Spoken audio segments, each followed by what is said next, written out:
আসসালামু আলাইকুম রহমতুল্লাহ।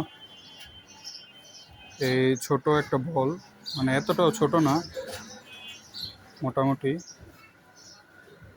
মাঝারো আকারের একটা বল। এটার দাম মাত্র 20 টাকা। এটা আর কি যে প্লাস্টিকের জিনিসপত্র যেখানে বিক্রি করে ওইখান থেকে নেওয়া হয়েছে। তো যারা আর কি প্লেস পান না মাছ পালার জন্য, তাদের জন্য এটা আর কি বেস্ট একটা অপশন হতে পারে। মাত্র 20 টাকা। এখানে মানে ব্রুডের যে বাচ্চাগুলো হয়, বাচ্চাগুলো অনায়াসে রাখা যাবে। আর হচ্ছে পেয়ার যদি রাখতে চান, গাপ্পি মাছের 1 পেয়ার বা 2 পেয়ার সর্বোচ্চ রাখা যাবে। তো যারা চাচ্ছেন যে স্বল্প খরচে মাছ পালবেন, তো এটা বেস্ট একটা অপশন হবে আপনাদের জন্য। দেখেন, যদিও এতটা মানে টেকসই না, যদি সাবধানতা অবলম্বন করে রাখেন তাহলে অনেক দিন টিকবে। আর মাত্র 20 টাকা এটা।